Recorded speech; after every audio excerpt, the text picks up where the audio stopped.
leaving us. Thank you for all that you've done. You and I did not start out on the same side, but we had come to an understanding. It was either that or we were going to beat each other to death with baseball bats.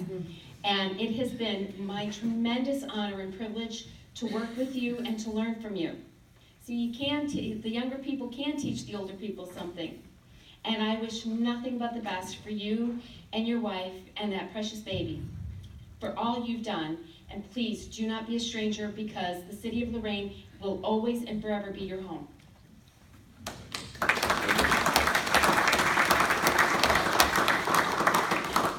Now, I first met this young man in my backyard, playing baseball. And I'd have to go out in the backyard in Williamsburg Park and tell him, quit using the bonds so the ladies could come outside. But I also watched this young man grow, even though he wanted to be in the garbage business. I didn't realize how high you really get. But he did so well to go graduate from high school with an associate degree, and then go on to get his bachelor's, get his master's, become a CPA. Now that's a little scary because Fallis is a CPA. But it's remarkable what you've accomplished, Chase. And I know you and I have worked together on a number of things, a number of campaigns over the years. He was president of the Young Democrats. He's been an outstanding leader in the community, and I know you're going to do well. And I wish you well. And your lovely wife and your child, you made the right decision. Even though Lorain, the mayor of Lorain is not a job like an easy job. It's a tough job. It's a very tough job, and it's like Avon Lake. The mayor comes in and says, "How many ribbons do I cut this week?" I mean, seriously. I mean, it's a much difficult job, and it's a city that sees its ups and downs. But I think we're well on our way to good things, and I can only wish you well and your family, and all the best to you.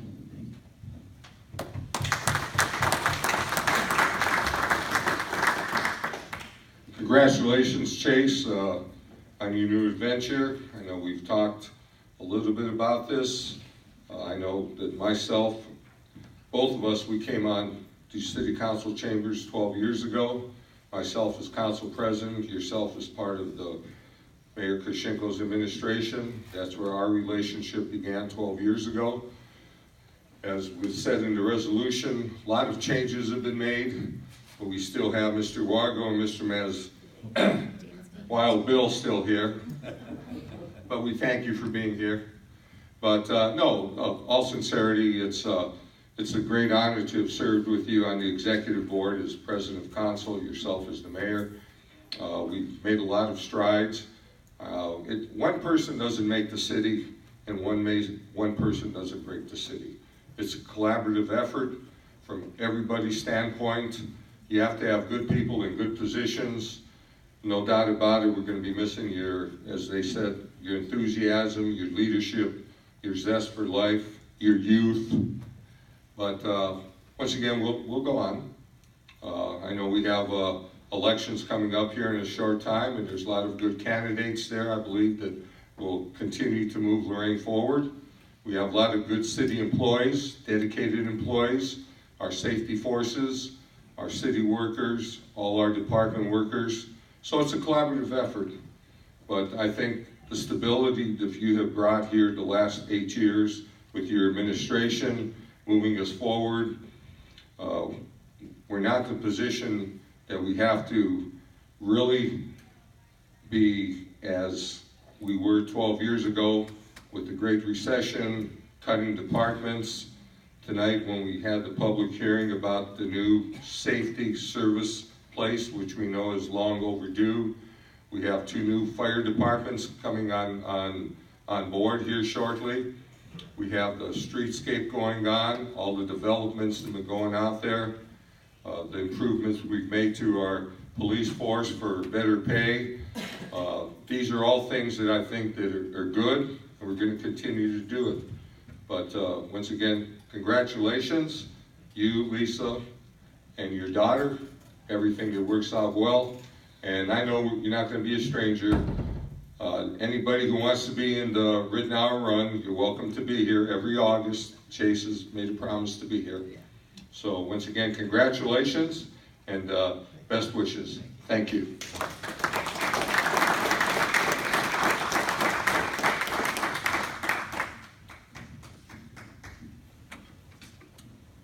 Oh, you don't get away with not saying something. That's why I gave him the mic. Yeah, all right. Well, first I'd like to thank my wife Lisa and daughter Quinn, who's not known this life completely. Like to thank my mother and my family. You know, it's been a long yet short 7+ years. I'd also like to thank the voters of this community for twice putting their faith into me to lead their city. The staff, management, council for your partnership. And I'd also like to thank the press. You play an integral role in this thing we call a democracy, and you keeping us all honest is good. I think it's good for government, so I'd like to thank you as well.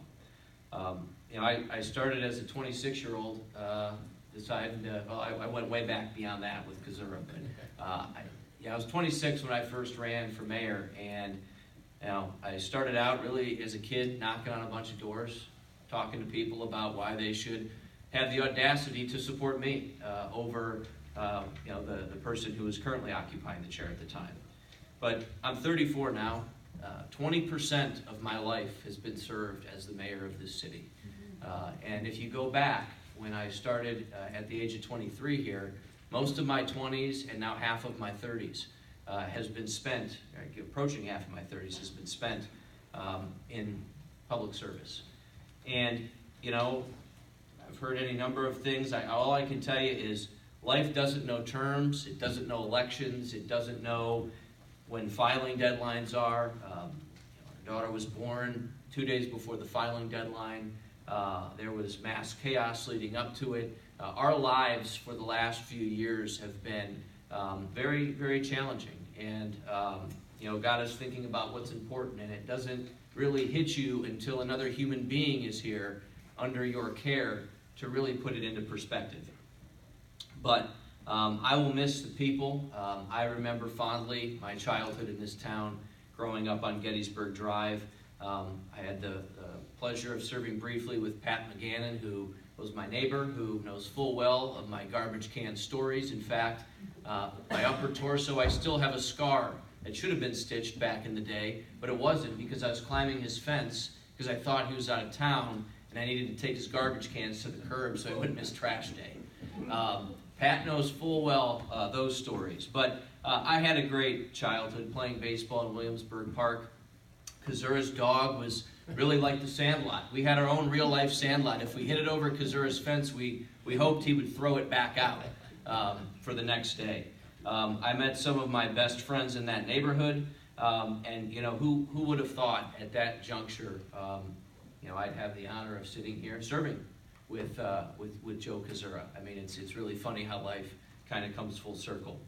Who would have thought, you know, those years I did sit out here, as Beth Henley pointed out, sitting behind Mr. DeAngelis and Mr. Given, Sr., sitting right where Moms Demand Action are sitting, watching council, and then Ann Molnar giving me my first $10 to go to Washington, D.C. to go to a leadership conference. Who would have thought? What has remained to this day, though, is that John Wargo still sits in the same seat that he had been in 18, 19 years ago. With him there, though, was Mr. Becker, who I never will forget, told me, keep moving, don't get caught in the concrete, don't get caught, keep moving, don't stop. And you know, that kind of sat with me too. I won't forget the people in 2011 and all my campaigns. I remember fondly so many of the people I met. You know, Thornsberry's ward, helping push Mr. Mawson's car out of the snowdrift when there was a blizzard in the Oak Point Estates, when I was knocking on doors, having icicles growing out of the side of my head, and Republicans saying, you got our vote, just get yourself into a car, we don't know why you're outside. You know, Kenny Payne and 7E, Umbrella Man on Wallace Lane. I mean, I could go on and on. Beth Henley mentioned that kid sitting there. Beth and I, as Mary indicated with our relationship, didn't start off necessarily on the best foot, but Beth's handwritten letters to me, you know, she started my tenure just like she ended it with a very well-written letter. It's really been a great run and a great time. I mean, how many people can say, you know, former Chief of Staff Derek Firestein, they get to serve in government trying to move a city forward with their best friend? How many people can say that, you know, the prior Safety Service Director, who always had the ability to think big, sometimes bigger than he was, but I tell you what, the Broadway streetscape would not be where it is today without Robert Fowler. He dreamt big, and I looked at him like he was nuts because we didn't have the money to pay for it. So what are you doing? You know, we're going to put this big plan out there, and we don't have the money to pay for it. Well, we were able to get that done. Phil Doré, Phil goes way back with my family. That was a change out when I took office and succeeded Mayor Krashenko. To be able to have the opportunity to serve with Phil is something that I won't forget. And certainly the opportunity to serve with this guy, you know, we go back a long, long way. We were once related, as everybody will always point out, but we're not anymore, which, again, if you talk to some of my family, they have a problem for a different reason than he's sitting up here. The ability to have that opportunity is something I will never forget. It has been it's surreal to sit up here right now. We've had some great times getting issue 13 passed, our roads, getting out of fiscal watch, the streetscape, the hotels, Stoveworks, the downtown, but we've also had some tough times. And I'm proud of this council because you came in a year where you hit budget deficits, you hit layoffs, and we were able to wade through it. The administrative team, the auditor, the treasurer, the law director, you know, we all partnered together to get through that.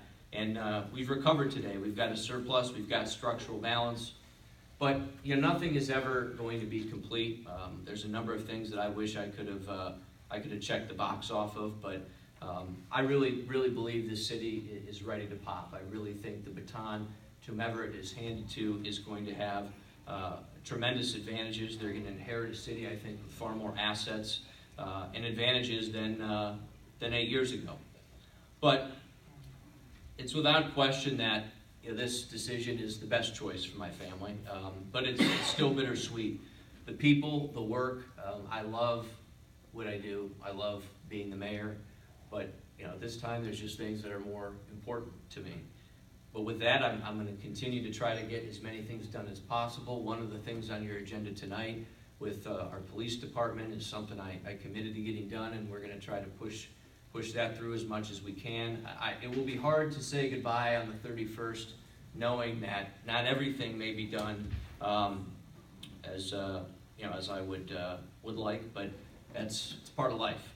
What I would say though is, you know, how do you ever know? My wife and I, we grappled many long nights about whether this was the right decision, and to Councilman Kazura, I appreciate that comment. Regardless of what we decided, we knew we would not be strangers. We have family here. My new role will be flexible. We will be here. We will be providing support to the community and things that we care about, raising money for scholarships. But, you know, similar to 2011, when I was in a grocery store and just had the epiphany that, you know what, sometimes when the window opens, you better jump through it, because if you don't, it might not be open for so long. And in this crazy vocation that we are all in, all of us understand how politics works. It ebbs, it flows, and sometimes the window is there and it's not, and that was one of the best decisions that I ever made. But, you know, as mayor, I got married in my time in office. I have a child now in my time in office. I got to meet Bruce Springsteen during my time in office, and I did get a Chicago Cubs World Series during my time in office. Yeah, that'll get some booze, but I did get those things. But, you know, how to end it. I mean, when I ran, I was inspired by a lot of things, and I take a lot of my inspiration from the boss himself, who I view as the greatest poet in the world. You know, is this a born to run moment? Is it a Thunder Road moment? No, I don't think we're going away and staying away. But I do think that there is an appropriate quote that says where we have all been together and where I think the city is going to go. Because I do think, in a way, we are all blood brothers and sisters. We are all bound together for the betterment of the city of Lorain. I'm so proud of what we've been able to accomplish together. Council President Arredondo is right. It is not just one person. It is the whole crew moving and getting things done. So with that, I would just say, to quote Bruce Springsteen, as I really started my run here, and I'll quote him to finish it. Now out here on this road tonight, I close my eyes and feel so many friends around me in the early evening light. And the miles we have come, the battles won and lost, are just so many roads traveled, so many rivers crossed. I thank God for this, or I ask God for the strength, the faith in one another, because it's a good night for a ride across this river to the other side, my blood brothers. I thank you all. It has been the honor of my life serving everybody. Thank you.